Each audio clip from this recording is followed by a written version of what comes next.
বিশ্বকাপ বাছাই পর্বে মুখোমুখি হতে যাচ্ছে ব্রাজিল ও আর্জেন্টিনা।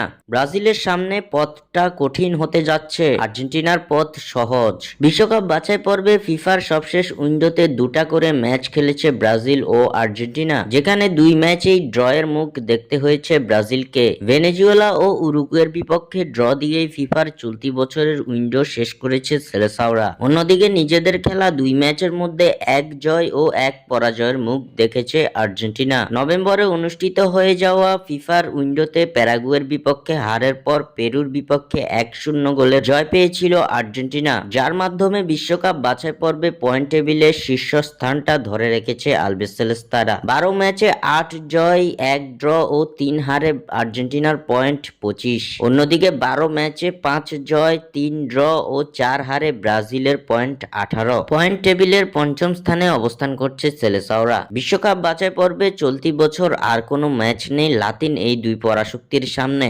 2026 বিশ্বকাপ বাছাই পর্বের পরবর্তী ম্যাচ আগামী বছর অর্থাৎ 2025 সালের মার্চ মাসে। 2025 সালের মার্চে মুখোমুখি লড়াইয়ে নামতে যাচ্ছে এই দুই চিরপ্রতিদ্বন্দ্বী। আগামী বছর সুপার ক্লাসিকোর এই ম্যাচটি অনুষ্ঠিত হবে আগামী 25 মার্চ। 25 মার্চ মুখোমুখি লড়াইয়ে নামতে চলেছে ব্রাজিল ও আর্জেন্টিনা। এর আগে ব্রাজিল মুখোমুখি হবে শক্তিশালী কলম্বিয়ার, অন্যদিকে আর্জেন্টিনা মুখোমুখি হবে উরুগুয়ের। 2026 বিশ্বকাপে নিশ্চিতভাবে কোয়ালিফাই করতে আর্জেন্টিনার দরকার আর মাত্র এক জয়। অন্যদিকে ব্রাজিলের প্রয়োজন অন্তত 3টি জয়। বাকি থাকা 6 ম্যাচের মধ্যে 3টি জয় তুলে নিতে হবে সেলেসাওদের। অন্যদিকে কেবল এক জয় তুলে নিতে পারলেই 2026 বিশ্বকাপে কোয়ালিফাই করবে আলবিসেলেস্তারা। তাই সুপার ক্লাসিকোর এই ম্যাচটি সমান গুরুত্বপূর্ণ ব্রাজিল ও আর্জেন্টিনার জন্য।